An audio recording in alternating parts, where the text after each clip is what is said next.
Subscribe करें हमारे channel को और दबाएं बेल आइकन को। हेलो दोस्तों, स्वागत है आपका हमारे यूट्यूब चैनल डियर गुरुजी पर। तो आज हम यूपी बीएड एग्ज़ाम जो कि जून या जुलाई में होना प्रस्तावित है, उसके लिए हम एक प्रैक्टिस सेट लेके आए हैं। तो मुझे उम्मीद है ये प्रैक्टिस सेट उनके लिए लाभदायक सिद्ध होगा जो कि यूपी बीएड 2020 का एग्ज़ाम दे रहे हैं। ठीक है, तो हम यहाँ पर क्वेश्चन कराएंगे जिसके 4 आंसर होंगे। तो उनमें से आपको एक सही आंसर कमेंट में बताना है कि ये वाला आंसर सही है। तो उस टाइमिंग के लिए मैं कुछ देर रुकूंगा आपके आंसर देने तक। तो चलिए शुरू करते हैं। ये हमारा चैनल है डियर गुरुजी, जिसके माध्यम से आपको लगातार कॉम्पिटिटिव एग्ज़ाम के लिए क्लासेस मिलती रहेंगी। तो क्यों ना इस लॉकडाउन का फ़ायदा उठाया जाए पॉजिटिव वे में। तो चलिए शुरू करते हैं। तो यहाँ पर हमारा सबसे पहला क्वेश्चन आता है। देखिए आप पहला क्वेश्चन देखिए हमारा, ब्रिटिश भारत का प्रथम वायसराय कौन था? तो इसका आंसर आएगा Lord Canning. Lord Canning is the first viceroy of India. दूसरा क्वेश्चन आता है, संवाद कौमुदी। ये हमारे जो क्वेश्चन है वो भारत के इतिहास से संबंधित है। हमारा पहला जो चैप्टर हो रहा है ये it is related to the history of India. दूसरा क्वेश्चन है, संवाद कौमुदी पत्र के संपादक कौन थे? संवाद कौमुदी पत्र राजा राम मोहन राय ने निकाला था बंगाली भाषा में। आपको पता होना चाहिए अगर आप बीएड का एग्ज़ाम दे रहे हैं तो। तीसरा क्वेश्चन आता है, ऋग्वेद का नवा मंडल किस देवता को समर्पित है? तो इसका आंसर आएगा सोम। सोम का मतलब होता है सूर्य। तो ऋग्वेद जो है मेनली इज रिलेटेड टू सन, जो सूर्य देवता उनको समर्पित है ऋग्वेद का अधिकांश भाग। तो इसका नवा मंडल तो पूर्ण रूप से सोम को समर्पित है। अगला क्वेश्चन आता है, बंगाल का विभाजन किसके काल में हुआ था? जो बंगाल का डिवीजन हुआ था, बंगाल के दीवानी और प्रशासनिक अधिकार के आधार पर जो बंगाल का विभाजन हुआ था वह किसके काल में हुआ था? मतलब उस समय भारत का या मान लो बंगाल का जो गवर्नर जनरल कौन था उस समय? तो उस समय था लॉर्ड कर्जन। यह 1903 में हुआ था बंगाल विभाजन, 1903 लिख लें आप। अगला क्वेश्चन आता है, शिवाजी की मंत्री परिषद में प्रधानमंत्री को क्या कहते थे? तो ये शिवाजी जो मराठा थे उनकी जो मंत्री परिषद थी उसका जो प्रमुख होता था प्रधानमंत्री, उसको उस समय की मराठी भाषा में क्या कहा जाता था? उस पद का नाम क्या था? पेशवा। पेशवा, कई पेशवा हुए थे, पेशवा बाजीराव का नाम प्रमुखता से लिया जाता है। अगला क्वेश्चन आता है हमारा, लोधी वंश की स्थापना किसने की थी? तो जो लोधी वंश का भारत में संस्थापक था वो था बहलोल लोधी।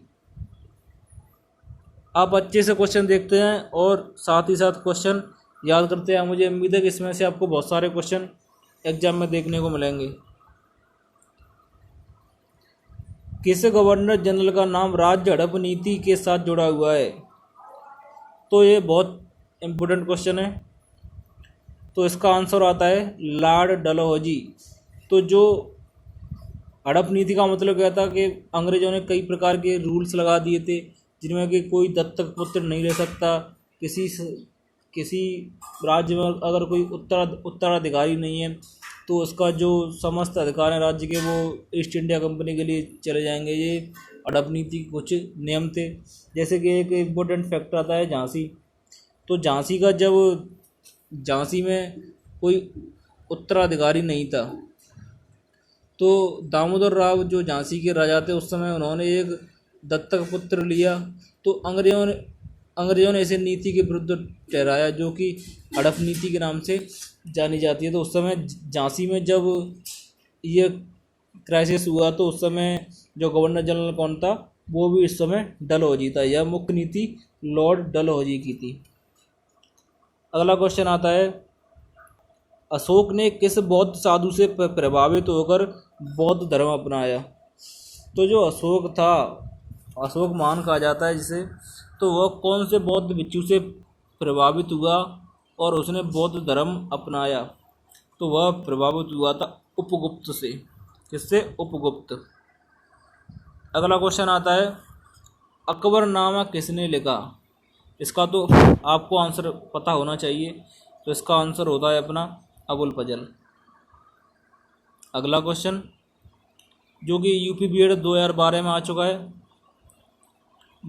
ये सारे क्वेश्चन मैं प्रीवियस ईयर के करा रहा हूँ, जो कि पिछले सालों में बीएड एग्जाम में आ चुके हैं। भारत छोड़ो आंदोलन 1942 में किस महीने में शुरू किया है? ये तो आपको पता होगा कि भारत छोड़ो आंदोलन गांधी जी ने 1942 में शुरू किया, लेकिन यह कौन से महीने में शुरू किया गया? यह शुरू किया गया अगस्त के महीने में।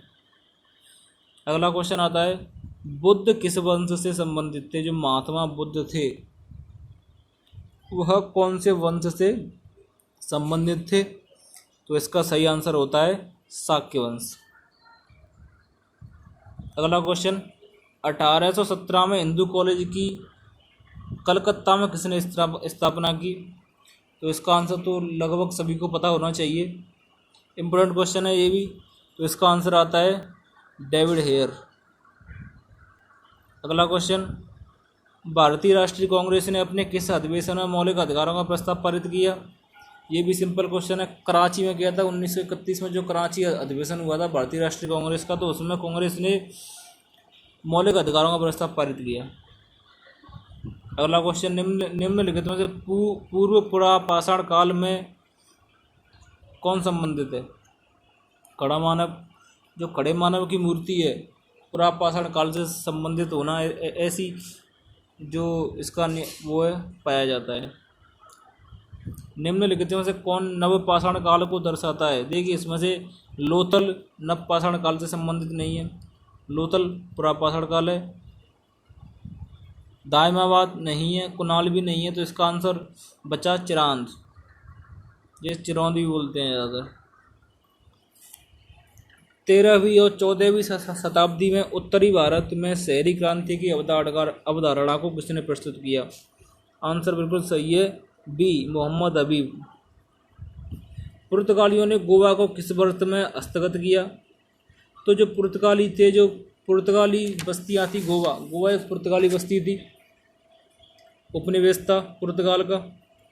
तो इसको हस्तगत किस वर्ष में किया गोवा ने? 1510 में। साहू को मुगल कैद से किसने मुक्त किया? साहू जो एक मराठा पेशवा था, उसको मुगलों की कैद से किसने मुक्त किया? शहजादे आलम ने। ठीक है, सही आंसर होगा सी। किस अधिनियम के द्वारा ब्रिटिश संसद ने ईस्ट इंडिया कंपनी का भारत में व्यापारिक एकाधिकार समाप्त कर दिया? बिल्कुल सही, बहुत शानदार क्वेश्चन है। इसका आंसर आता है चार्टर एक्ट 1813 के चार्टर एक्ट में ब्रिटिश संसद ने ईस्ट इंडिया कंपनी का भारत में व्यापारिक एकाधिकार समाप्त कर दिया। नवदा टोली किस राज्य में अवस्थित है? पुरातत्व स्थल नवदा टोली।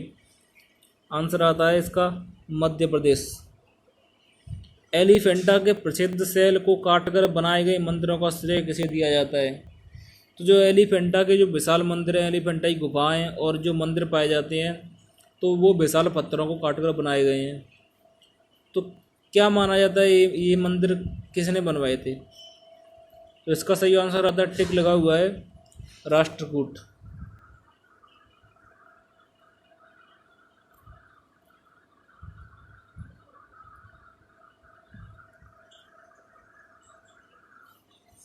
धन्यवाद। ये हमारा चैनल है डियर गुरुजी के नाम से। हो सके अगर आपको वीडियो अच्छा लग रहा है तो हमारे चैनल को अगले वीडियो अपडेट के लिए सब्सक्राइब कर लें। अगर आपको वीडियो अच्छा लगा है हमारा तो वीडियो को लाइक कर दें। आगे भी हम ऐसे क्वेश्चन आपको देते रहेंगे। तो ये हमारे 22 क्वेश्चन हो गए।